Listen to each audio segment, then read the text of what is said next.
जी, आपका जो पॉइंट है वो हमारे समझ में आया है, लेकिन एक बात इसमें हमें ये समझ में नहीं आ रही है कि जब आप आंदोलनकर्ता जो अभी है इनको एक तरीके से आप जो दिशा निर्देश कर रहे हैं कि आप अपना आंदोलन का एक नाम तो बना लीजिए, एक बैनर तो बना लीजिए, तो ये मुझे लगता है कि ये आंदोलन में जितने भी सन्यासी जुड़े हैं अपने प्रेम से या कोई वहाँ पे लॉयर होंगे, लेकिन जहाँ वो सब जुड़े हैं वो सारे अपने प्रेम से जुड़े हैं, है ना? और ओआईएफ जो है वो अपने मन से वहाँ पे वो माइंड से खेल रहे हैं और सन्यासी जो है वो हार्ट से चल रहे हैं। तो इस तरीके के दिशा निर्देश इस प्रोग्राम के माध्यम से करने से क्या आपको लगता है कि आंदोलन में जो लोग जुड़े हैं वो इस तरीके के सुझाव एक्सेप्ट करेंगे, उसको स्वीकार करेंगे और उस दिशा में जाएँगे और अगर नहीं करेंगे तो उसका क्या मतलब परिणाम हो सकते हैं? आप क्या समझ रहे हैं? अगर ये समाधि मंदिर की तरफ नहीं जाएगा तो इस आंदोलन का क्या होगा? आपने अपनी बात में कई बार शब्द आंदोलन का उपयोग किया और भगवान श्री रजनीश की पूरी जीवन यात्रा में जो आंदोलन शब्द है जो हमको याद आता है, उन्होंने कहा था नव संन्यास आंदोलन। तो ये नव संन्यास आंदोलन जिसके आप और हम सभी हिस्से हैं भगवान के चित्र के साथ में, सभी भगवान का माला अपने गले में पहन के घूमते हैं, ये नव संन्यास आंदोलन की माला है। तो जो आंदोलन उन्होंने शुरू किया था वो आंदोलन अभी भी जारी है और आगे भी जारी रहेगा। और जहां तक प्रश्न है इन आंदोलनकारियों का जो अभी आंदोलन करते हैं, हमने पहले भी बात कही अपनी, हम फिर से कहते हैं, ओआईएफ के ही कुछ एजेंट लोग आंदोलन में हैं और संयोग से वो नेतृत्वकारी पोजीशन पे भी। तो हमको ऐसी कोई भ्रम नहीं है कि वो सब इस पे तुरंत कल से और बड़े सुधर के इस पे काम करने लग जाएंगे। हमने तो ये बात उन लोगों के लिए कही है जो कि सच्चाई से साथ है, जो कि बेईमानी से साथ नहीं है, जो ईमानदार और सच्चे लोग हैं। हमने केवल उन सन्यासियों के हृदय में ये बीज बोने का प्रयास किया है कि उस जगह को आखिर कहेंगे क्या आप, उसकी सबसे बड़ी विशेषता क्या है पूना की। लोग कहते हैं भगवान ने वहां प्रवचन दिया, लोग कहते हैं भगवान ने वहां सन्यास दिया, लोग कहते हैं वहां भगवान ने दर्शन दिए। तो भैया भगवान ने तो सन्यास शुरू किया मनाली से और प्रवचन देना शुरू किया जबलपुर से, और दर्शन तो भगवान ने सारी दुनिया को सबसे बड़े दर्शन तो रजनीशपुरम में दिए। तो फिर पूना की विशेषता क्या है?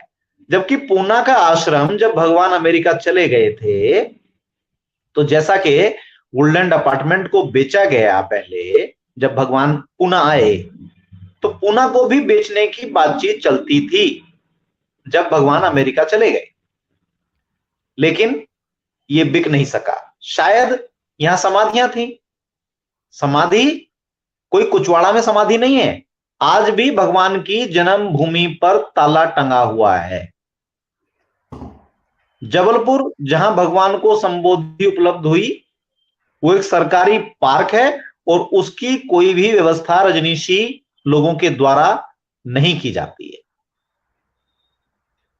बस मात्र साल में एक दिन जाके वहां थोड़ा प्रतीकात्मक ध्यान वहां के स्थानीय निवासी और कुछ बाहर से लोग भी चले जाते हैं, वो सब मिलकर कर लेते हैं और उसी में अपनी इतिश्री समझ लेते हैं। योगेश भवन जबलपुर का वो आज तक बंद है,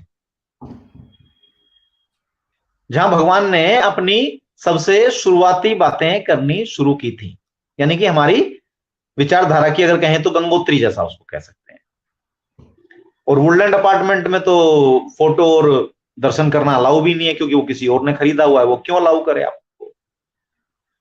वैसी ही स्थिति मनाली की भी है कि मनाली में जहां भगवान ने सन्यास देना शुरू किया वो जगह आज भी वीरान है। हम गए थे वहां उस जगह को देखने। और बात करें रजनीशपुरम की, उसका तो सारी दुनिया को ही पता है कि अमेरिका की सीआईए एजेंसी ने ईसाइयत के दबाव में उसको नष्ट किया। तो ले दे के बचा क्या? पूना। तो पूना की विशेषता फिर क्या है? क्या वहां मछली मारने के लिए तालाब ही है केवल? क्या वहां गेंद खेलने के लिए टेनिस गार्डन ही है। मतलब आखिर विशेषता क्या है वहां की? ध्यान, ध्यान तो अनेकों शहरों में, पूरी दुनिया के लाखों सन्यासी अपने अपने घर में भी उन्होंने ध्यान कक्ष बनाए हुए हैं, और सेंटर है सैकड़ों, आश्रम है, रेगुलर चलने वाले आश्रम है, सब जगह ध्यान होता है। तो पूना की जो विशेषता है वो समाधि का होना है। समाधि इन सभी जगहों पर भगवान ने कहीं भी कोई समाधि किसी की भी नहीं बनवाई। रजनीशपुरम में भी किसी की समाधि नहीं बनाई गई, किसी भी सन्यासी की। जबकि पूना में भगवान जब पूना वन जिसको बोलते हैं उसमें पूना में समाधियां बनवा कर गए, और खुद आके फिर अपनी भी समाधि बनाने की प्रस्तावना तैयार की, और बाद में भी अन्य मित्रों की समाधियां बनाने के वो इंस्ट्रक्शंस देखे गए। तो पूना की अगर सबसे गहरी बात कोई है तो वो समाधि है। तो इसलिए हमने निवेदन किया कि भगवान श्री रजनीश के पूना का एक बार नाम भगवान श्री रजनीश मंदिर था, बस उसी में अगर समाधि और जोड़ दिया जाए, समाधि वहां है। तो कोई नई बात हम नहीं कह रहे हैं बिल्कुल भी, हम केवल तथ्यों को जोड़ के आप लोगों के सामने प्रस्तुत करने का प्रयास कर रहे। जी माँ जी।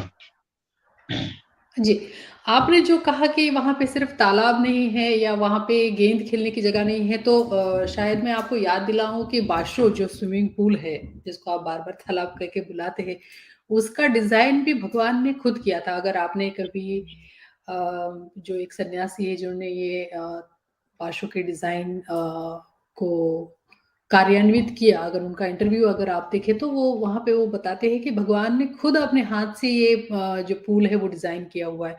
और अभी के आंदोलन में मेरे काफ़ी लोगों से ये चर्चा होती है कि ये इतना क्या लगाव है इससे, तो बोलते हैं कि भगवान ने खुद डिज़ाइन किया हुआ है और पूरी ही जगह का एक श्रद्धात्मक रूप से लोग उस इन चीज़ों से जुड़े हुए हैं। इसलिए नहीं कि टेनिस कोर्ट तो बाहर भी बहुत सारे, स्विमिंग पूल तो बाहर भी बहुत सारे, लेकिन फिर बाशो जैसे आप समाधि मंदिर बोल रहे हैं या समाधि की जगह जैसे बोल रहे हैं, तो काफ़ी सारे सन्यासियों का ये भी भाव है उसमें कि ये भगवान ने खुद बनाया हुआ, जैसे किसी एक चित्रकार कोई पेंटिंग बना के चला जाता है। तो इसी भाव से समझ लीजिए कि काफ़ी सन्यासियों का इसी तरीके का एक भाव जगत है बाशो को लेके, या टेनिस की जगह पे उसका नाम ज़ेनिस यानी ज़ेन, जो हिरेनऊ जो भगवान ने टेक्निक बताई उसको लेके ज़ेनिस जो नाम दिया है, तो उसका भी उतना ही महत्व लोगों को लगता है। लेकिन आपकी जो बात है कि वहाँ समाधियाँ हैं और समाधि समूह है, उसकी तो बिल्कुल उसके बारे में कोई भी किसी भी सन्यासी का दो मत नहीं है, और मुझे लगता है आपका ये जो प्रस्ताव है कि इसे समाधि मंदिर, इस भगवान श्री रजनीश समाधि मंदिर, ये नामकरण और इस नाम और इस बैनर के अंदर आंदोलन चलना चाहिए, ये आपका जो प्रस्ताव है, जो वहाँ पे आंदोलन में तो यहाँ ऑस्ट्रेलिया में हूँ और आप वहाँ हस्तिनापुर में है। राघव जी दिल्ली से ये प्रोग्राम चलाते हैं, लेकिन हम जो यहाँ से हम बैठ के चर्चा करते हैं और सारे सन्यासियों के मन में एक प्रेम भाव पैदा कर रहे हैं या एक तरीके का एक उनको सोचने पे ये मजबूर कर रहे हैं कि ये आंदोलन किस दिशा में जा रहा है या इसका समाधान क्या हो सकता है। एक तरीके की आप जो ये दिशा देने की जो कोशिश कर रहे हैं ये काफ़ी सराहनीय है। स्वामी जी, इसके साथ में आपको एक अगला यह सवाल पूछना चाहूँगी कि आपने कहा था कि रजनीश समाधि मंदिर की तो बात हो जाएगी, लेकिन आपने एक प्रस्ताव किया था कि इसे पीछे वाला जो गेट है, इस पिछले वाले गेट पे इसके ऊपर आंदोलन होना चाहिए। और इस हफ्ते की जो खबर है उससे यह पता चलता है कि पीछे वाले गेट पे काफ़ी हाई अलर्ट ओआईएफ की तरफ से और प्रशासन की तरफ से वहाँ पे अभी निर्देश दिए गए हैं, और अगर उस इलाके में कोई भी घूमता हुआ अभी या कोई टहले उस इलाके में तो थोड़ा उसे पूछताछ की जाती है। तो ये आपका जो प्रस्ताव था ये आपको कहाँ तक सफल होते हुए नज़र आ रहा है, या उस दिशा में कुछ प्रयत्न हो रहे हैं आपकी तरफ से? अगर ऐसा कुछ होगा आप हमारे साथ साझा करना चाहें तो कृपया बताइए।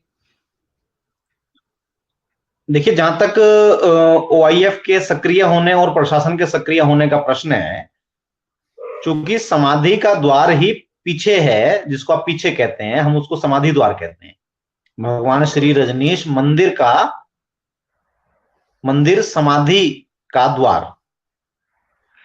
तो उनका अलर्ट होना स्वाभाविक है, जबकि आप सामने के गेट पे जहां फोटो खिंचाए जाते हैं वहां पर कितने दिनों से लोग फोटो खिंचा रहे हैं, लेकिन वहां प्रशासन उतना अलर्ट नहीं है और ओआईएफ को भी ज्यादा चिंता नहीं है वहां पे, चूंकि उनको मालूम है कि यहाँ लोग जो आते हैं वो अपने ही लोग हैं ज्यादा उसमें, और वो फोटो खिंचा के जाने वाले लोग हैं।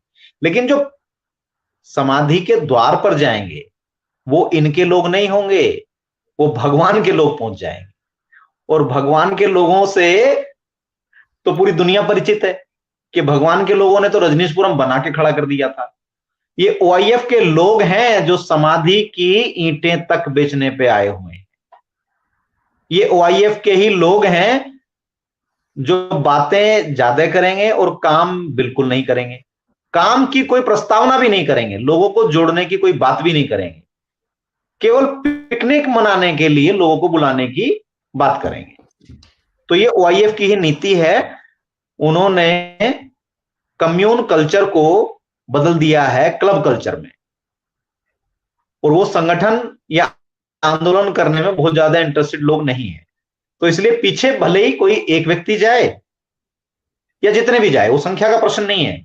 और ये जो धर्म की दुनिया की चीजें हैं, सारे इतिहास का आप अध्ययन करके देखिएगा तो साफ दिखाई पड़ता है कि कोई भी चीज एक दिन में नहीं हुई, एक साल में नहीं हुई, 10 साल में भी नहीं हुई चीजें, 100 साल तो आराम से लग जाते हैं। तो आराम आराम से बात चलती रहेगी और एक दिन ये समाधि मंदिर हो जाएगा। तो भगवान ने तो वो सारे उपाय अपने पूरे जीवन काल में वो सारे करके गए हैं, और समय आने पे सही चीज आ जाएगी, क्योंकि भगवान की दुनिया में सच्चे और ईमानदार लोगों की संख्या ज्यादा ही है। बस वो है कि सच्चे और ईमानदार लोग ज्यादा फिक्र नहीं करते, अपने अपने आनंद में डूबे रहते हैं, वो एक अलग स्थिति है। तो ये जैसे जैसे बात चलेगी आगे, समय बदलेगा तो सब कुछ वैसा हो जाएगा जो होना है। कि आपने कहा कि ये जो लड़ाइयाँ है ये सालों सालों चलती है, ये कोई 1-2 साल में चलने वाली बात नहीं है, या इसका कोई सॉल्यूशन 1-2 साल में निकलेगा ऐसे तो होगा नहीं। लेकिन ये जो लड़ाई है, मतलब जब शुरू में जो भी इनका भ्रष्टाचार होगा, ट्रस्टियों का जो सन्यासियों के सामने आया या उनका भ्रष्ट व्यवहार था, लोगों को अपमानित करना या बैन करना, तो ये जब बातें सामने आई तो कोर्ट केस जिस तरीके से चली थी, जिसकी पहल अनादि स्वामी जी ने की थी, तो वो तो काफी वैसे लगभग 10 साल के ऊपर या 20 साल के ऊपर तो समय हो ही गया है। तो इंडियन जुडिशरी के हिसाब से जो बोलते हैं सिविल केसेस को बहुत समय लगता है, उतना समय तो मुझे लगता है हो ही गया है कि इस पे कुछ न कुछ एक निकाल सरकार की तरफ से आ जाना चाहिए। क्योंकि अब ये मतलब आध्यात्मिक जगत की, जो भाव जगत की जो ये लड़ाई है, ये अब हम सन्यासियों को बड़े बेमन से कहिए आप कि किसको कोर्ट के दरवाजे पे हम लेके गए हैं। तो आपको क्या लगता है और कितने साल लगेंगे इन सब चीजों को? और 100 सालों की ये जो आपने बात कही है कि 100 साल चलेगी ये लड़ाई, तो क्या अभी की जो पीढ़ी है, जो सन्यासी है, ये सिर्फ ये आंदोलन में ही लगे रहेंगे या अपने आध्यात्मिक उन्नति के बारे में भी ये खुद की जो जर्नी है उनकी, उसके ऊपर भी कार्य करेंगे? देखिए, जहां तक आध्यात्मिक उन्नति का प्रश्न है, तो जिन लोगों को अपनी आध्यात्मिक उन्नति करनी है वो सब भगवान की बात सुनकर अपने अपने कोने में बैठ के अपनी साधना करने में लगे हुए हैं। और जहां तक कोर्ट केस का प्रश्न है, तो कोर्ट की हालत तो सारी दुनिया जानती है कि भगवान श्री रजनीश के साथ में भारत जिस लोकतंत्र के रास्ते पर चलता है, उसका सबसे बड़ा जो ठेकेदार है दुनिया में वो अमेरिका है। तो अमेरिका की अदालत भगवान के साथ न्याय नहीं कर पाई, भगवान की विचारधारा के साथ न्याय नहीं कर पाई, तो हमको तो शक है कि अदालत कैसे न्याय करेगी। अदालत तो अभी बहुत पीछे है, अमेरिका की अदालतें बहुत आगे थी, वो भी न्याय नहीं कर पाई, और भारत तो अभी सीख रहा है, समझ रहा है कि लोकतंत्र क्या होता है। यूएनओ में जाके लोग सीख के आते हैं और उसके बाद वही करते हैं जो उनको बताया जाता है, और ये वही कर रहे हैं जो उनको करना है। 3,500 ईमेल कमिश्नर के पास जाने से भी कमिश्नर का कोई आंसर नहीं बदलता है। तो संख्या का यहाँ प्रश्न नहीं है, यहाँ तो समय का इंतजार ही विषय है, लेकिन लड़ाई चालू रहनी चाहिए और चालू है। और नकली लोगों के द्वारा नेतृत्व में है बात, तो जो असली लोग हैं वो धीरे धीरे बात को समझ जाएंगे, और जैसे ही वो असली लड़ाई शुरू करेंगे तो उसके परिणाम थोड़े दूसरे आएंगे। तो फिर इसकी तरह नहीं होगा, फोटो खिंचाने की तक ही सीमित नहीं होगा ये, फिर वो असली बात पे आ जाएंगे। तो असली लोगों के समूह को तैयार करने के लिए ही बार बार ये अपील की जा रही है, और वो बात हो भी रही है। और नकली लोग भी ज्यादा सावधान हो गए हैं, असली लोग ये भी समझ लें कि नकली लोग उससे भी ज्यादा होशियारी से आपसे डील करने वाले हैं। वो आपका रूप ऐसा दिखा देंगे आपके सामने आके कि बस अब वो पूरे पवित्र हो चुके हैं, अब वो रजनीशपुरम का भी नाम बार बार लिखने लगेंगे अपने लेखों में। जी, ये मतलब आपने ये जो बात कही है, बहुत सुंदर बात कही है कि भगवान का जो परिस्पर्श हुआ है और जिन लोगों ने रात-दिन भगवान, भगवान किया है, काफ़ी सन्यासियों को, मैं ऐसे लोगों को जानती हूँ कि या जो भी सन्यासी बने हैं, उनका भाव ये होता है कि वो बिना भगवान को याद किए तो एक भी दिन कोई नहीं रहता है। ये तो पत्थर पे लकीरें हैं कि भगवान के लिए जो भाव है सन्यासियों के मन में, वो बिल्कुल भी नहीं जा सकता है, और वायर के हाथ वहां तक तो कभी भी नहीं पहुंच सकते। वो चाहे कितनी भी कोशिश कर ले कि वो भगवान के अस्तित्व को मिटाने की कितनी भी कोशिश कर ले, लेकिन जो दिए जल चुके हैं और घने से घने अंधकार तक वो दिए की रोशनी पहुंची है और उसको बुझाना बिल्कुल नामुमकिन है। ये जो बात आपने कही है इतनी उत्साह बढ़ाने वाली है, और इतनी पॉजिटिव बात आपने यहाँ पे कही है कि ये इससे बिल्कुल एक नया जोश आ जाता है कि आप जो शरीर रूपी आपने जो अपमान किए हैं, वो आपकी जो समझ है वहां तक ही आप बिहेव कर सकते हो, उसके आगे का तो आप कुछ नहीं कर सकते हो। लेकिन अभी शिवा स्वामी कल शायद मधुमा बात कर रही थी कि शिवा स्वामी तो अभी बुद्धा हॉल में भी घूम रहे होंगे अशरीर रूप से, अब कैसे बयान करेंगे उनको, है ना? तो दिया तो बिल्कुल आपने कहा, बिल्कुल काफ़ी ये दूर तक पहुँच गया है, और हमें सभी सन्यासियों की ये अंतर के अंतर्गत ये होगी, इच्छा होगी कि किस मार्च का जो आंदोलन होगा जिसमें बहुत सारे सच्चे सन्यासी जुड़ जाए और वहाँ से एक सामूहिक ऊर्जा, जो संघ की ऊर्जा बने और उस ऊर्जा से और काफ़ी दियों को वहाँ पे प्रकाश मिले, उत्साह मिले, और एक पॉजिटिविटी वहाँ से मिले कि यहाँ पे अभी भी वो बुद्धा फील्ड है, और जो भगवान ने खुद भी कहा है कि बुद्ध के जाने के बाद, कोई भी बुद्ध व्यक्ति के जाने के बाद 500 साल तक वो प्रकाश वहाँ पे बना रहेगा। तो मुझे लगता है कि भगवान ने बोल के गया है तो वाक्य तो सच्चे ही होंगे कि एक दिन सारा कोरेगांव पार्क खरीद पाएँगे। और आपने ये भी जो कहा, मेमोरियल पत्थर जो होते हैं जैसे लगते हैं नामों के, वो भी एक सुंदर प्रस्ताव आपने दिया है। देखते हैं अब इसमें से कितना क्या-क्या घटित होगा, किस तरीके से ये मार्ग प्रशस्त होगा, ये राजमार्ग बनेगा, ध्यान मार्ग बनेगा वहाँ पे, और प्रेम का समाधि मंदिर भी बनेगा। तो बहुत सारी पॉजिटिव बातें आज आपने साझा की है यहाँ पे स्वामी जी, और बहुत सुंदर।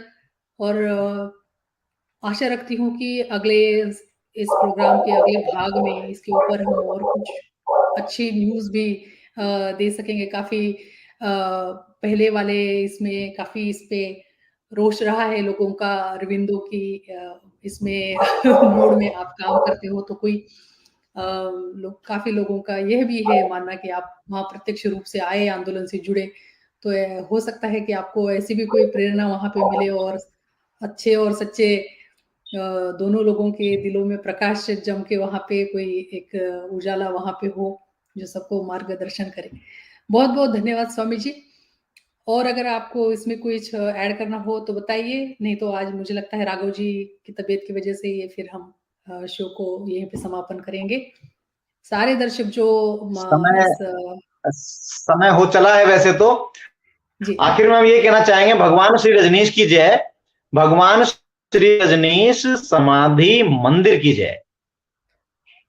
जय भगवान सभी को। जय भगवान श्री रजनीश, जय भगवान श्री रजनीश, जय भगवान श्री रजनीश, जय भगवान श्री रजनीश, जय भगवान श्री रजनीश, जय भगवान।